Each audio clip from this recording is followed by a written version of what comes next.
Welcome to Moments in the Word. I'm James Tyler, your host. And this afternoon we'll be reading from Daniel chapter number 6, verses 16 through 28. Then the king commanded, and they brought Daniel and cast him into the den of lions. Now the king spake and said unto Daniel, Thy God whom thou servest continually, he will deliver thee.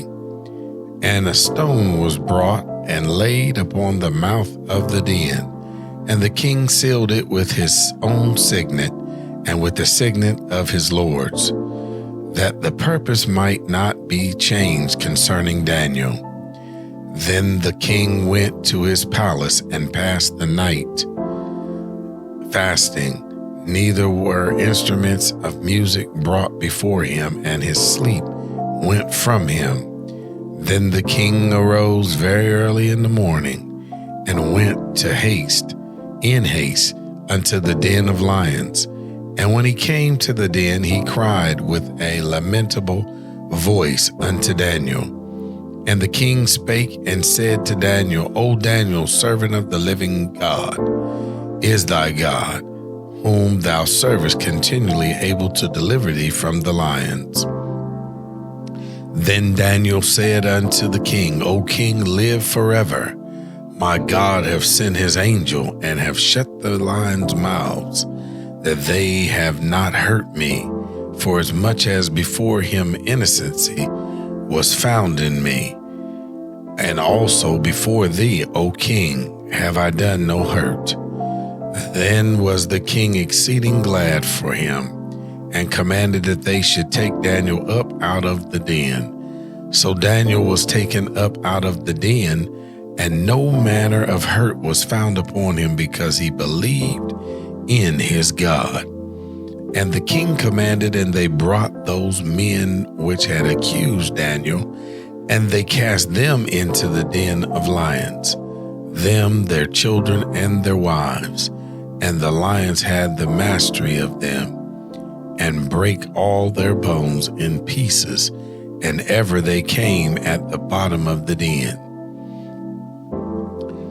Then King Darius wrote unto all the people, nations, and languages that dwell in all the earth, peace be multiplied unto you.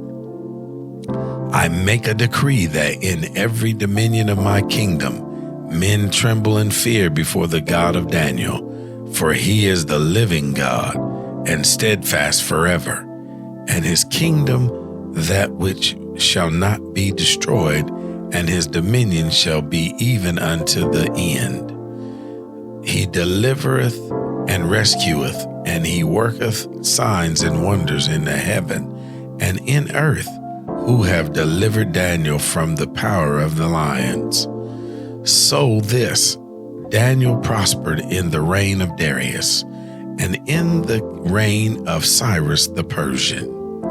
As we turn and we look at this context of the scripture on how this can definitely be applicable to us today in our lives, we find that this story here recounts the story of Daniel in the lion's den, of course, and to understand what we can learn from that and apply it to us today, we find that Daniel refused to compromise with those Jewish dietary standards, even in a foreign land. He purposed in his heart not to defile himself with the king's delicacies.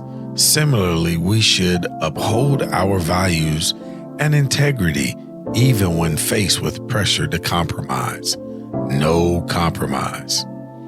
Daniel also his commitment to prayer is evident throughout his life. When he faced the threat of being thrown into the lion's den, he continued to pray to God. We too can experience freedom and peace when we submit to God's will through prayer. Also, Daniel's unwavering trust in God allows him to face impossible circumstances with confidence.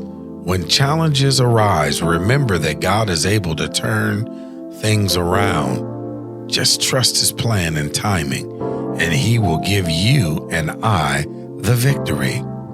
Daniel also saw his situation in Babylon as an opportunity to serve God. Even in a fallen world, we can do our best before Him. Let's resolve to live faithfully, regardless of our circumstances. I'm James Tyler, coming to you live from the Castle Studios, and welcome again to Moments in the Word. God bless.